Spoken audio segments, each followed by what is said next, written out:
Good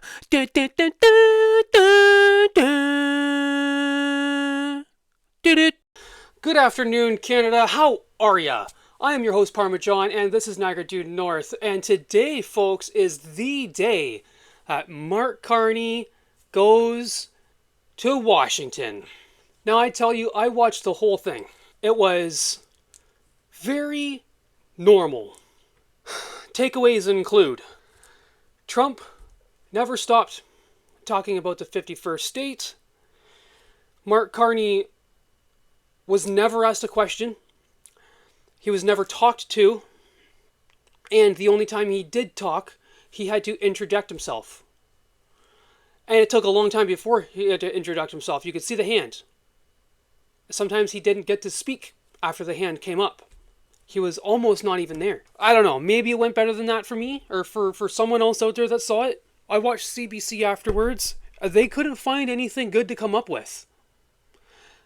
Trump kept talking about the 51st state. Mark Carney interjected there. But later, Trump said that's never going to be off the table. I will make a video as to why Canada is never going to be off the table for America and why it might be 100 years from now. But guys, we're joining the United States. Many stories to get into today, folks. I didn't get to talk about the Danielle Smith announcement yesterday. We'll talk about it. Pierre Poillievre came out of the woodwork today for the first time since the election to talk to reporters outside of his caucus meeting. They're obviously curious as to whether he is going to be leader or not, because they really just want rhetoric surrounding his demise. That's not going to work. I don't think there's a single conservative out there besides Tim Houston and Doug Ford who is questioning his leadership, but we'll find out probably tomorrow what's going to come out of the caucus meeting, because it's literally happening at the same time as the Washington meeting. So tomorrow's video, guys, tune into for that one. Turn on the bell for notifications, and I will update you guys on Mark Carney's press conference and Pierre's press conference from each of their big events on today, May 6th. But first, if I may, folks, Danielle Smith laid out the quite impossible ultimatums for Mark Carney to meet. I want everyone to paint this picture. Danielle Smith is not going to separate, and there's a lot of Albertans that don't want to separate, and I don't think anybody wants to separate. I don't even think the separatists want to separate. Okay, so Danielle Smith is playing 4D chess with Mark Carney. And she has to. We are at the point where Alberta has to do something like this. And of course they didn't want to get there. We didn't want to get there. But now Mark Carney is stuck between a rock and a hard place. I said it before. He might just be the random globalist asshole that came here to split the country up. Part of me wonders if he doesn't care about Alberta. And Alberta can go their own way. I feel like this net zero is going to split the entire globe. Guys, enough of me. Enough of this guy. Let's get into it. Into it. Guys. In. That's right, folks. I'm even going to share the screen, so you get my commentary and hers at the same time. Our province in negotiations with the federal government on the following reforms requested by our province. We hope this will result in a binding agreement that Albertans can have confidence in. Call it an Alberta Accord, if you will. First, Alberta requires guaranteed corridor and port access to tidewater off the Pacific, Arctic, and Atlantic coasts for the international export of Alberta oil, gas, critical minerals, and other resources in amounts supported by the free market, rather than by the dictates That's of right. Ottawa. That's right. It's just everything right there. Except this one thing. This one thing. If you become a sovereign nation, and you split from your nation, how are you so faithful? Like, you have no faith in Ottawa now.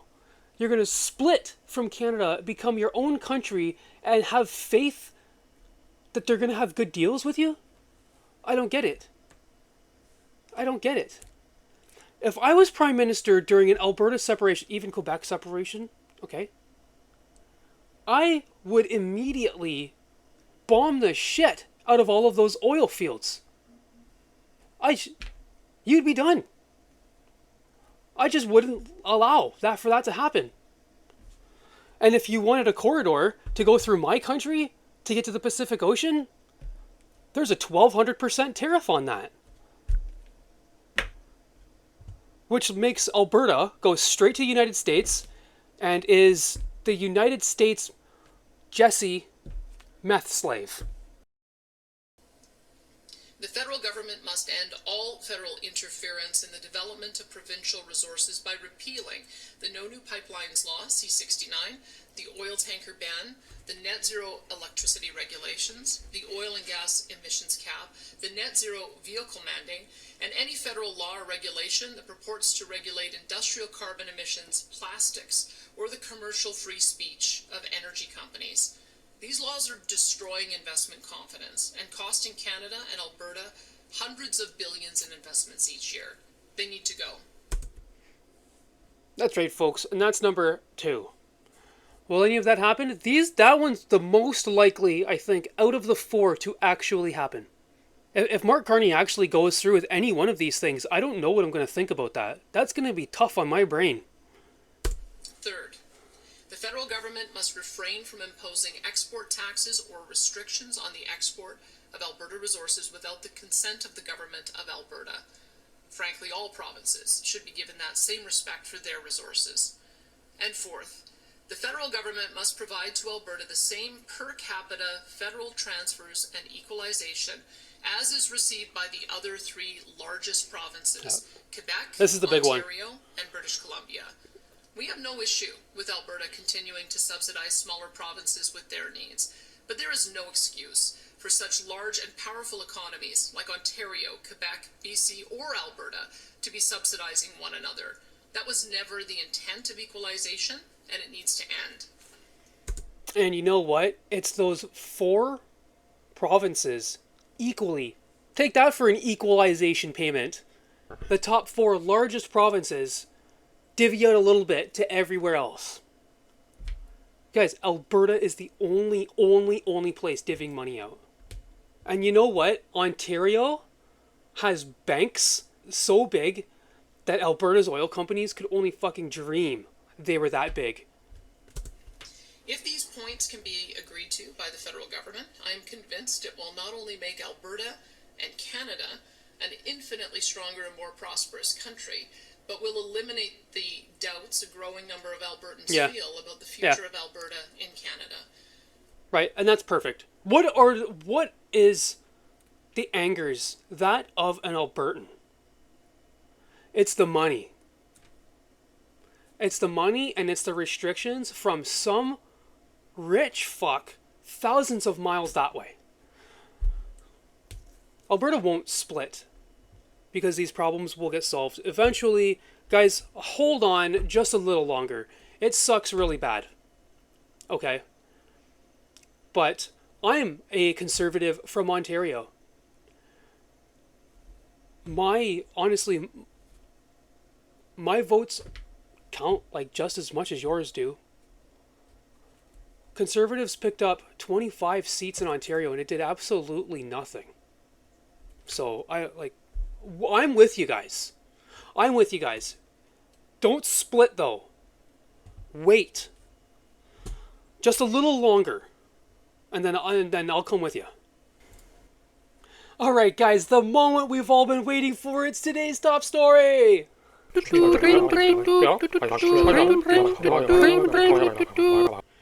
Mark Carney, folks. Everyone's favorite clown goes down to Washington. Meets with Donald Trump. Here is the monumental moment.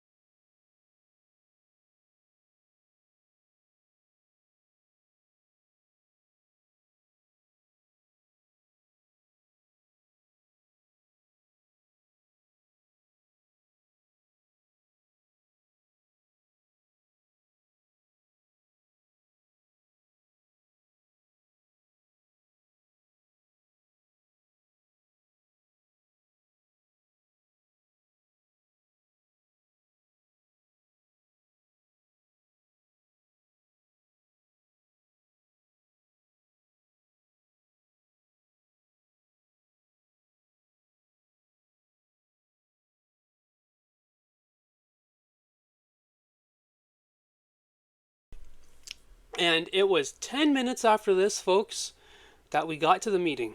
Okay? You know, I would love to take a trip to the White House one day.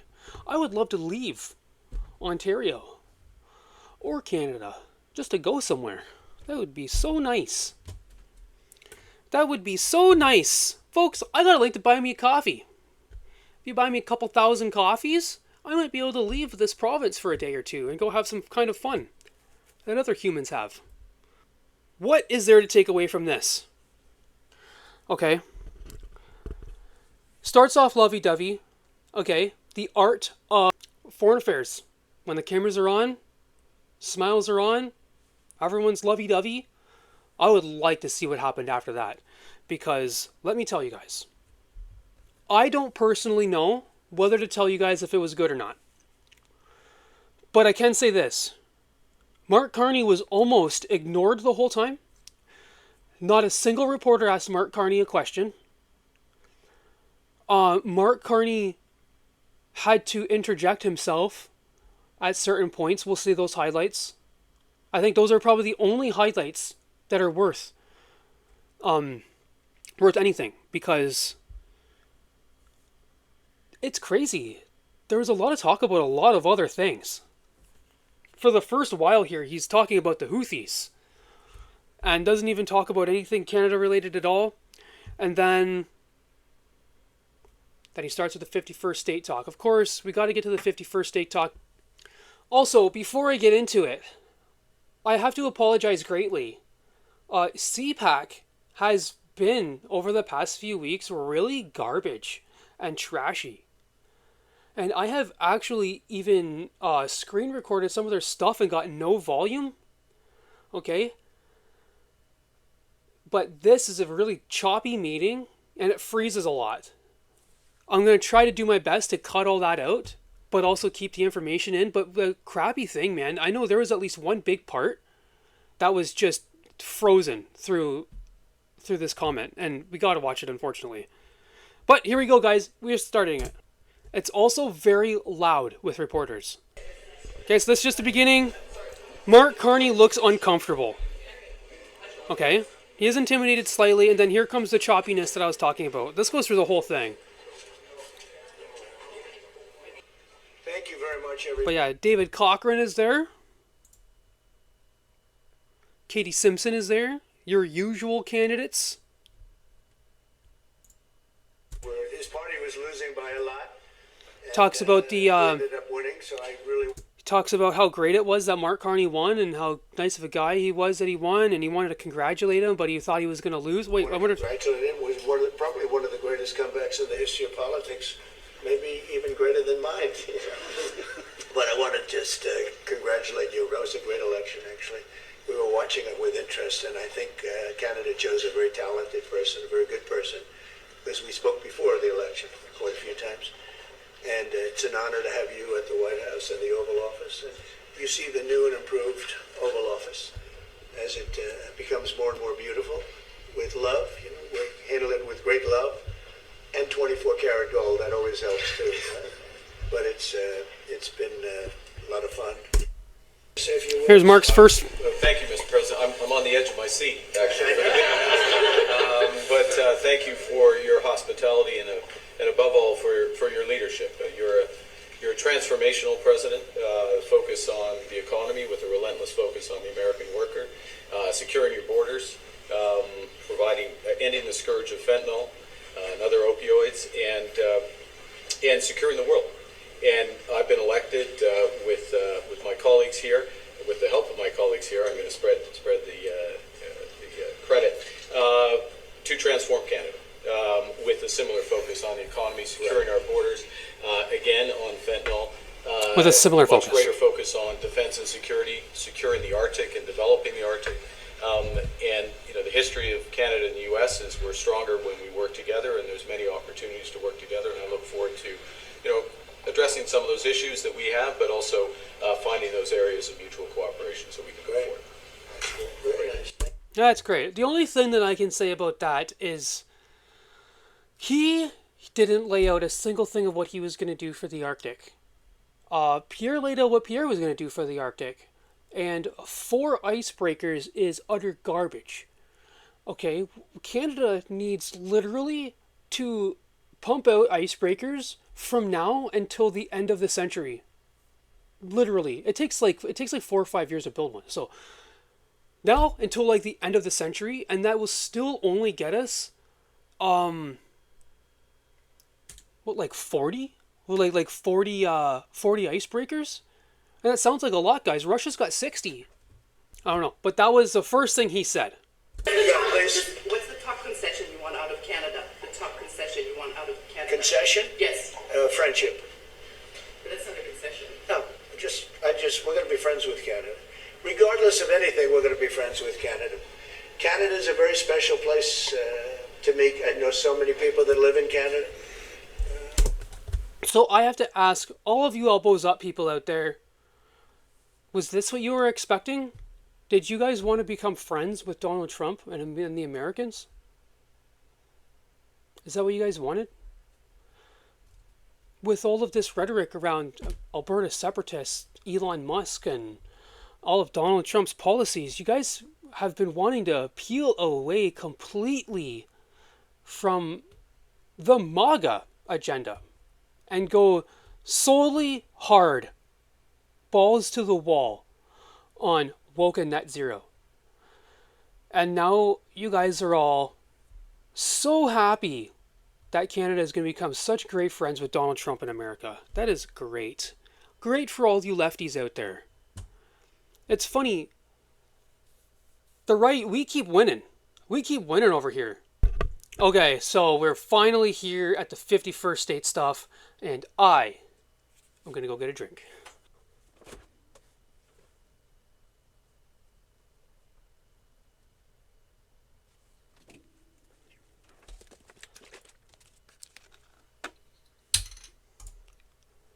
But, takes two to tango, right? But no, I do. I mean, I believe it would be a massive tax cut for the Canadian citizens. You get free military, you get tremendous medical cares and other things. There would be a lot of advantages, but it would be a massive tax cut, and it's also a beautiful. As a real estate developer, I'm a real estate developer at heart. I am so sick of Drawn line. Somebody drew that line many years ago with like a ruler, just a straight line right across the top of the country. When you look at that beautiful formation, guys, it was Donald Trump and Pierre Poillievre that broke me on political repetitiveness. And I'm just so sick of it. I'm so sick of hearing about it. I'm so sick of hearing about fucking like convicts being released from mental institutions and fucking triple the carbon tax. And I'm like, Jesus, stop it. Stop saying the same fucking things over and over again. when it's together. I'm a very artistic person, but when I looked at that beauty, I said that's the way it was meant to be. But I do feel it's much better for Canada, but we're not going to be discussing that unless somebody wants to discuss it.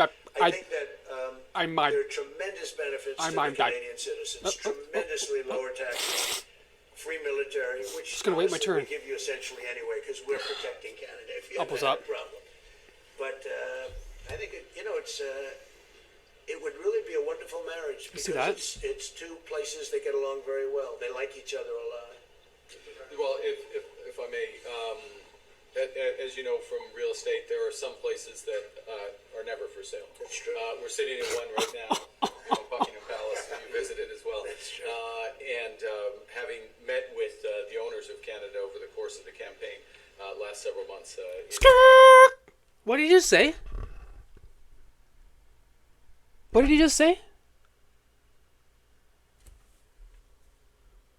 Wait a minute, let's go back there. And having met with the owners of Canada over the course of the campaign. He said the owners of Canada, right? Because I thought we were sovereign. Are we not fighting for a sovereign, from a sovereign point with our strong economy? Honestly, you liberals, man. You liberals have no brains. Last several months, it's not for sale, won't be for sale. ever. But the opportunity is in the partnership and what we can build together. We have done that in the past, and part of that, as the president just said, is with respect to our own security. And my government is committed for a step change in our investment in Canadian security and our partnership. And I'll say this as well, that the president has revitalized international security, revitalized NATO, and us playing our full weight in NATO. Very true. Very true. Man, he really told Donald Trump there, eh? Kucha! Elbow! Canada is stepping Right to up the Trumpster, man, right there. participation. Oh.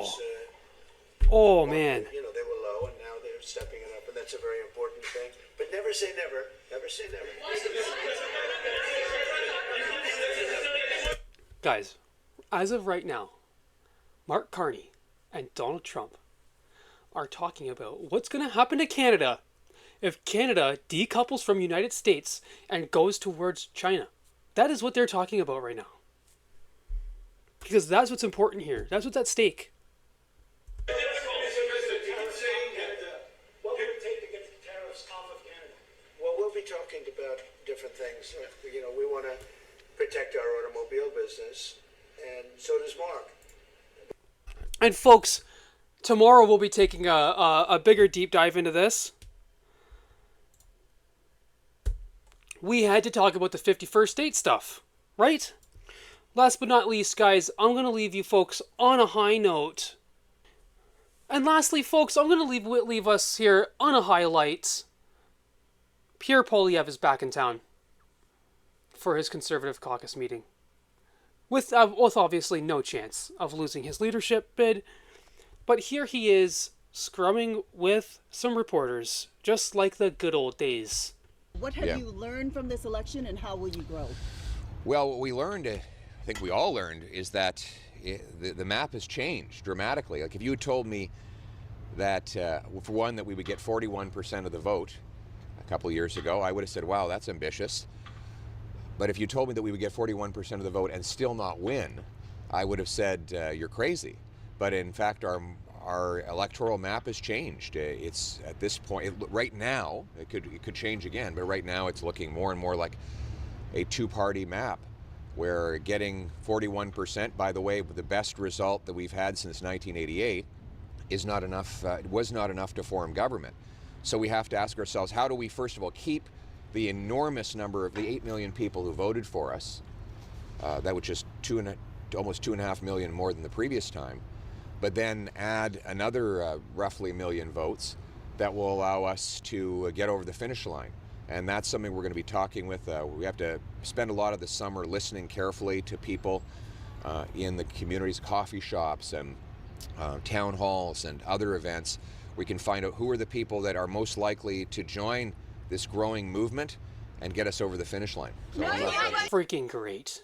It is so nice seeing that guy back. I don't know, something about that makes me feel really good. Comment down below, folks. What do you think the Trumpster and the Carney are talking about? I will see you guys tomorrow on my in-depth dive into what happened in the Oval Office yesterday and all of the responses to that. I'm your host, Parmesan, guys. I'll see you tomorrow.